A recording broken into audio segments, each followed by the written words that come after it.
It is estimated that 60% of Americans are diabetic or pre-diabetic. You may have been diagnosed with diabetes, but here's the thing. This is shocking.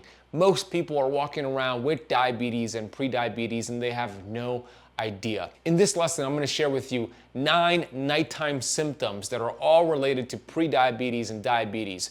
These are red flags. These are warning signs, because here's the thing. If your diabetes progresses, it leads to some serious complications, heart disease, cancer. As a matter of fact, diabetics are 20 to 30% more likely to get cancer than non-diabetics.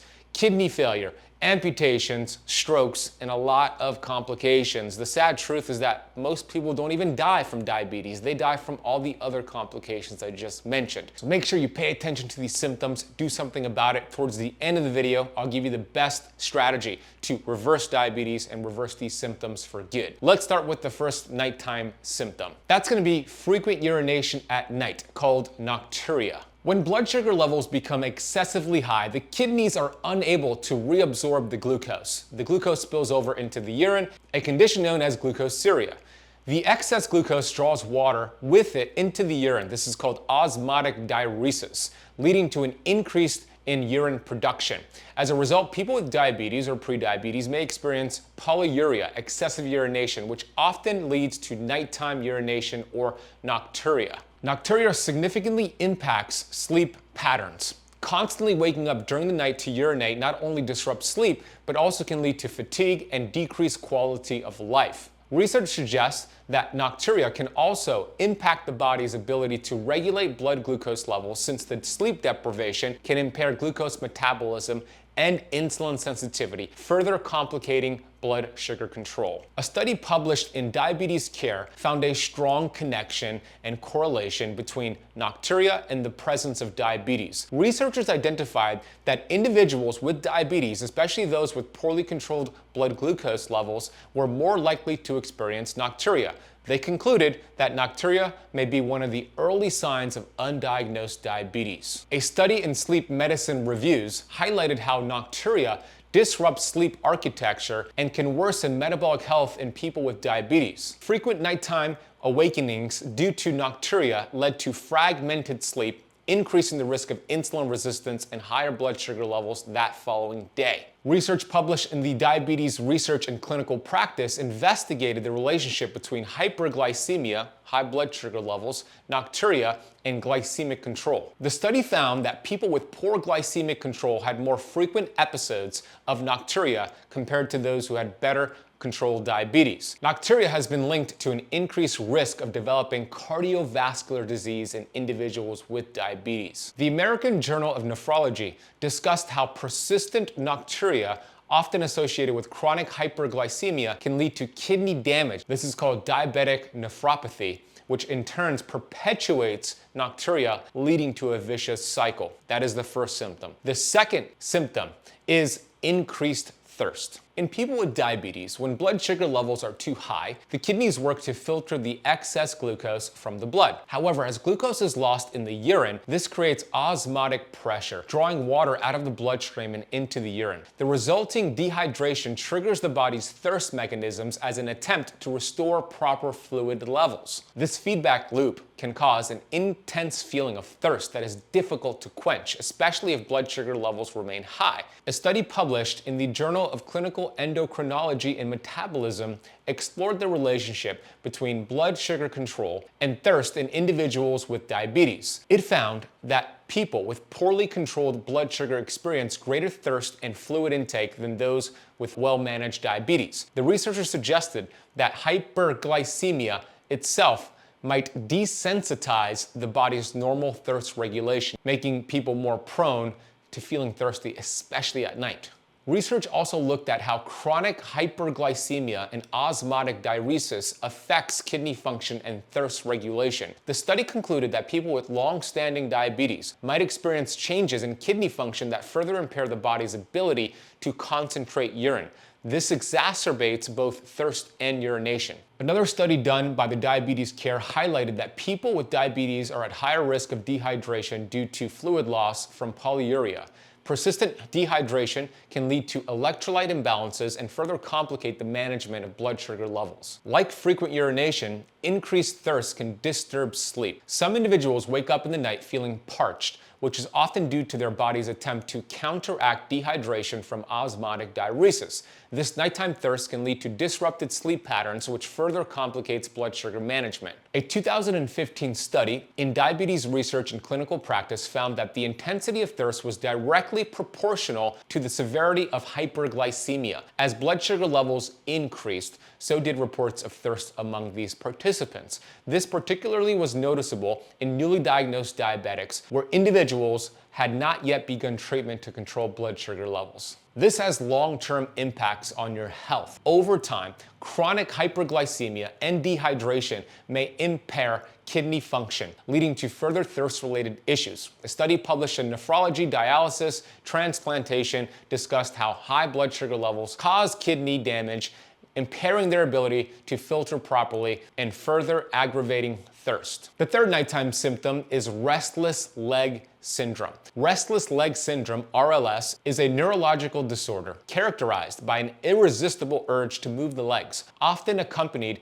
by uncomfortable sensations. It tends to worsen during periods of inactivity, particularly at night, which can lead to disrupted sleep. In people with diabetes, restless leg syndrome is more common due to factors such as nerve damage called neuropathy, poor circulation, and altered iron metabolism. Peripheral neuropathy, which is one of the most common complications of diabetes, is called diabetic neuropathy, a type of nerve damage caused by chronic high blood sugar levels. The nerve damage, especially in the legs, can trigger these uncomfortable sensations of restless leg syndrome. Nerve dysfunction in diabetes can lead to tingling, burning, or aching sensations in the legs, which often overlap RLS symptoms. Some studies suggest that iron metabolism may also play a role in the development of restless leg syndrome. Iron is crucial for dopamine function in the brain, and a deficiency can lead to abnormal dopamine signaling, which is linked to RLS. People with diabetes, especially those with kidney problems, a common complication of diabetes, may have altered iron levels, further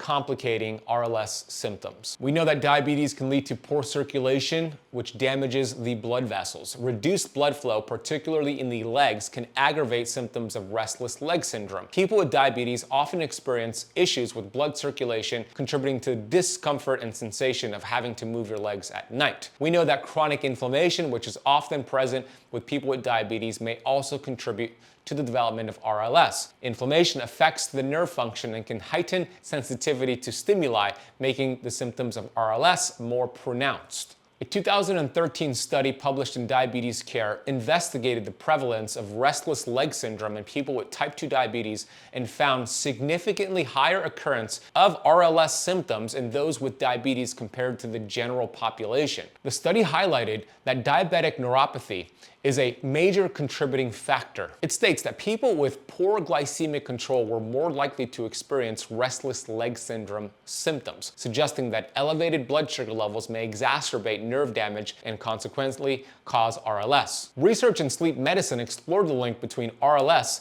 and sleep disturbances in diabetic patients. The study found that people with RLS and diabetes experienced greater sleep disruption, which in turn negatively affected blood sugar regulation. The next nighttime symptoms are night sweats. Night sweats are a common symptom in people with diabetes, often caused by low blood sugar levels, hypoglycemia, during the night. This condition can be particularly troubling for individuals on insulin or certain oral diabetes medications that lower blood sugar levels. Let's dive a little bit into the causes, the mechanisms, and some of the research here. Hypoglycemia occurs when blood sugar levels drop very low, typically under 60 milligrams per deciliters at night. What happens is the brain relies on glucose for energy most of the time, unless you're in ketosis. And when levels drop too low, the body releases stress hormones like adrenaline and cortisol to raise blood sugar levels. These hormones activate the sympathetic nervous system, which can trigger sweating. The body's response to low blood sugar levels at night is to release catecholamines like adrenaline, which causes the heart rate to increase, blood vessels to constrict, and sweat glands to become more active. This response often leads to night sweats, even if the person doesn't wake up or fully recognize they are experiencing hypoglycemia. In some cases, people with diabetes may experience reactive hypoglycemia at night, which is when blood sugar levels drop a few hours after a meal,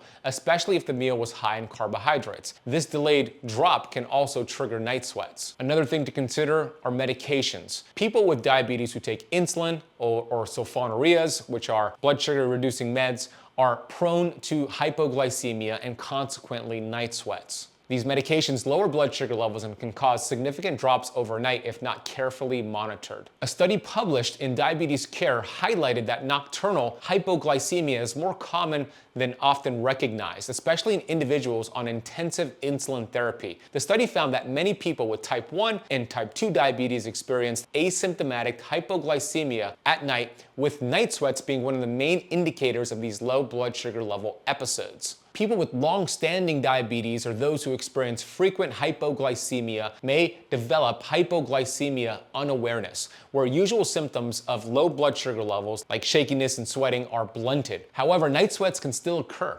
signaling that the person has experienced a drop in blood sugar while sleeping. This phenomenon was discussed in a study published in Diabetes Research and Clinical Practice, emphasizing the need for better monitoring to detect and prevent nighttime lows. Another study in diabetic medicine looked at the relationship between insulin therapy and night sweats. People on intensive insulin therapy, especially those using long-acting insulin, were more likely to experience nocturnal hypoglycemia and associated night sweats. The fifth nighttime symptom is difficulty falling asleep. Difficulty falling asleep is a common issue for people with diabetes, and it can be linked to a variety of factors such as fluctuating blood sugar levels, anxiety, discomfort from diabetic complications like neuropathy, or even the effects of certain diabetes medications. Sleep difficulties can, in turn, negatively affect blood sugar control, creating a cycle of poor sleep and poor metabolic health. When you have hyperglycemia, elevated blood sugar levels, this can cause restlessness and difficulty falling asleep. When blood sugar is too high,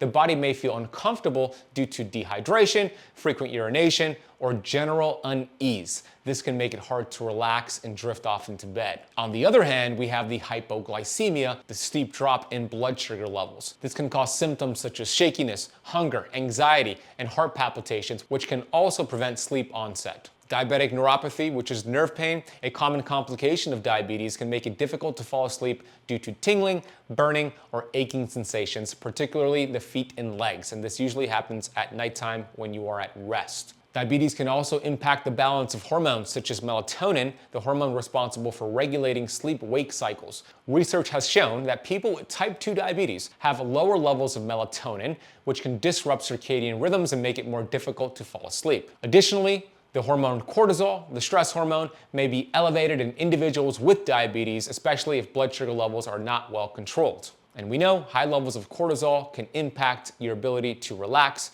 and the ability to fall asleep. People with diabetes are also experiencing anxiety and worry related to managing their diabetes, particularly around nighttime blood sugar fluctuations. The fear of hypoglycemia, the steep drop in blood sugar levels, or concerns about the long-term complications of diabetes can lead to mental stress, making it hard to relax and fall asleep. We also know that people that have diabetes are more prevalent to depression, insomnia, and difficulty falling asleep. A study published in Diabetes Care explored the link between sleep disorders and diabetes, finding that individuals with sleep disorders like insomnia or difficulty falling asleep are at increased risk for developing type 2 diabetes. Research in sleep medicine showed that fluctuating glucose levels, especially at night, are associated with poor sleep quality in people with diabetes. Study highlighted that hyperglycemia and hypoglycemia both disrupt the ability to fall asleep and maintain uninterrupted sleep. The next nighttime symptom is snoring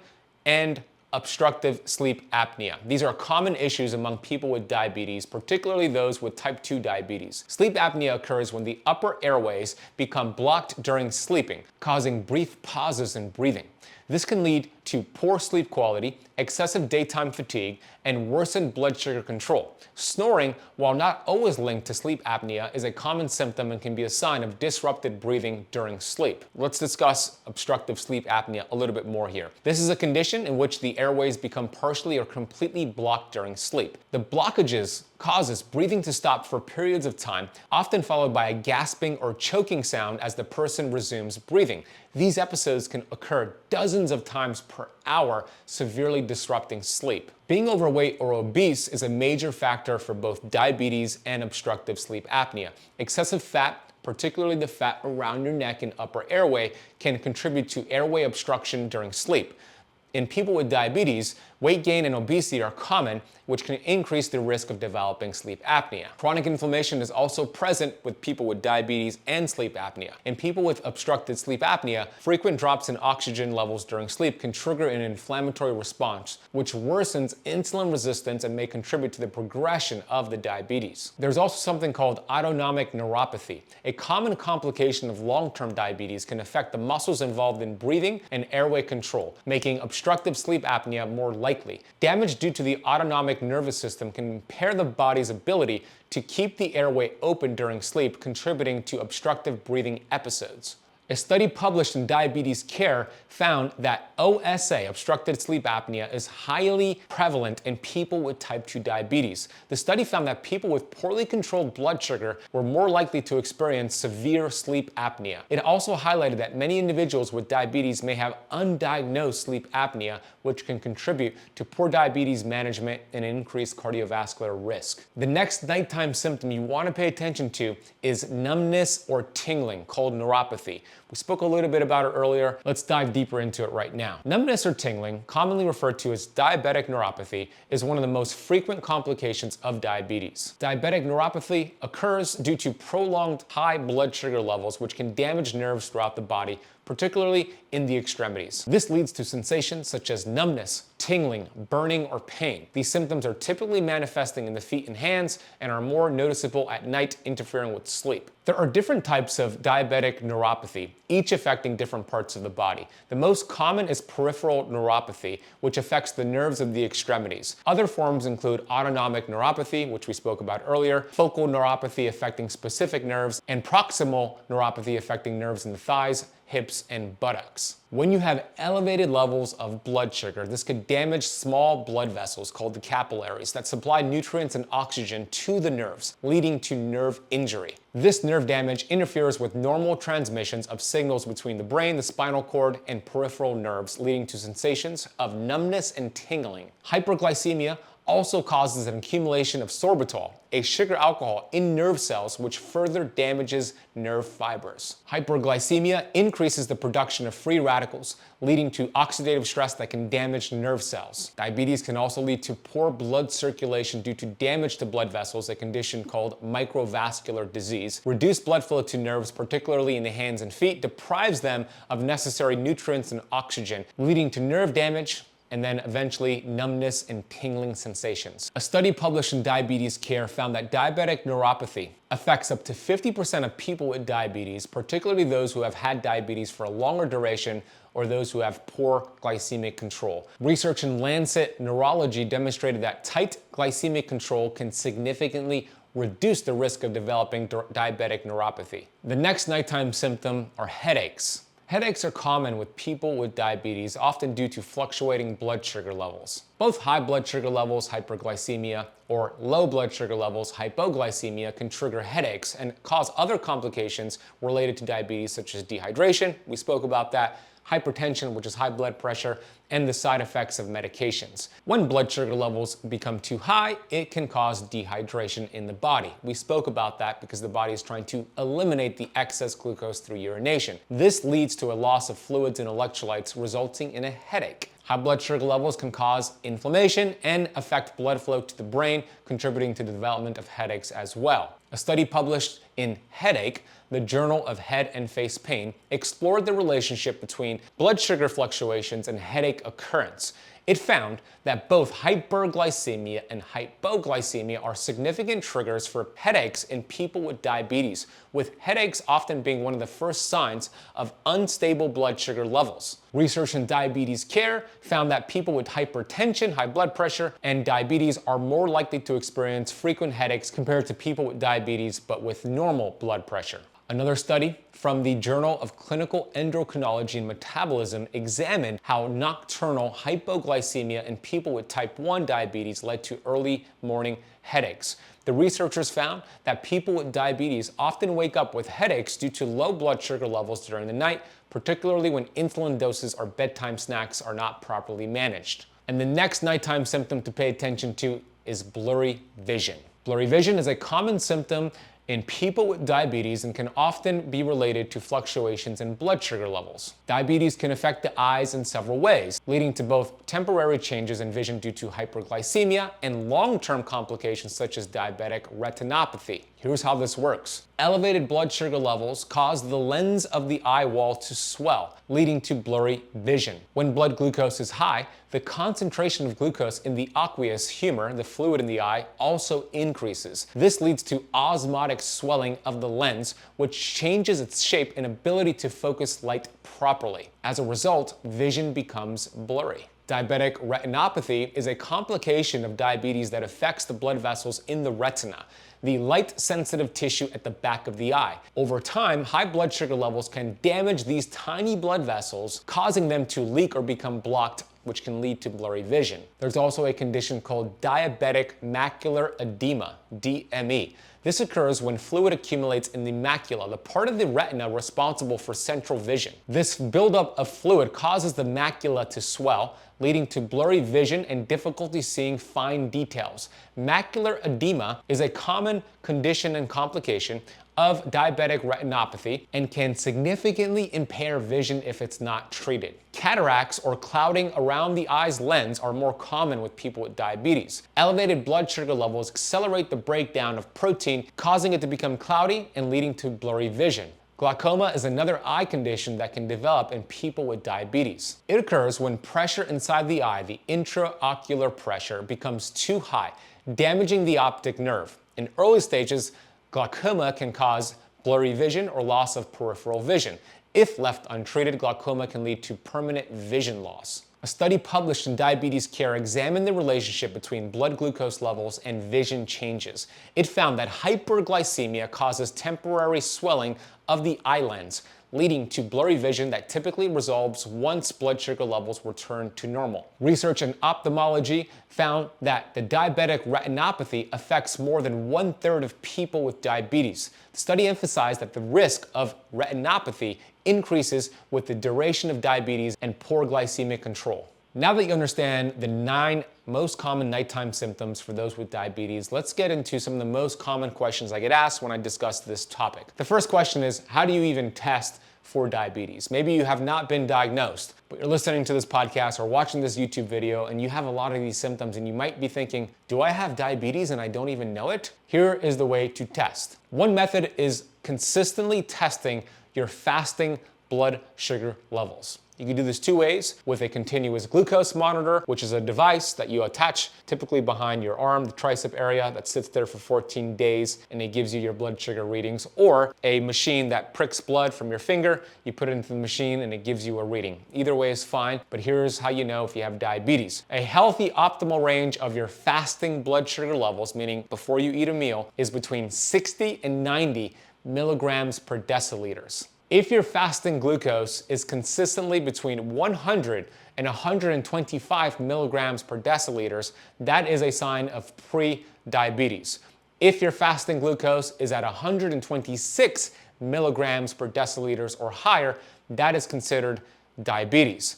There's also a test called the hemoglobin A1C test, which is a great accurate test for diabetes. This is looking at your 3-month average of your blood sugar levels, both in a fasted state and in a fed state. An optimal hemoglobin A1C is 5.2% or less. A pre-diabetic range of the A1C is 5.7% to 6.4%, and what's considered diabetic is 6.5% or higher. This is a very important test, and if you haven't done this in the past year, go get it done. Go request it from your doctor, because the higher your A1C, the shorter your lifespan. There was a fascinating study that showed if your A1C was 7.5% or higher, every year it's at that level, you lose 100 days off your lifespan. So if it's at that level for 15 years, you lose 4 years off your lifespan. The next question is this: can you reverse prediabetes and type 2 diabetes? The answer is absolutely. One of my missions in life is to help 1 million people reverse their diabetes or prediabetes in the next 10 years. We developed a whole program around it. We've been helping people from all across the world. It's such a beautiful thing to see. And I have a free training for you to learn more. If you go to 𝙈𝙊𝙍𝑚ethod.com, watch that free training. It'll share with you some hidden causes to diabetes that you're very unaware of, definitely your doctor never told you about. And once you understand how this triggers diabetes, you could remove the interference and allow your cells to heal, allow your body to reverse diabetes. We've seen this happen within weeks, months, and in some severe cases, it may take a little bit longer. But head over to 𝙈𝙊𝙍𝑚ethod.com and learn more about that free training. I'll drop that link down below. If you enjoyed this video, you're gonna love a recent video I just published on the 5 surprising ways to speed up fat loss. The goal here is not necessarily a fast metabolism, but an efficient one. If you implement these 5 easy tips, you're gonna notice fat loss disappearing off your body day by day, and it's going to stay off. Most important step here is to get fat adapted.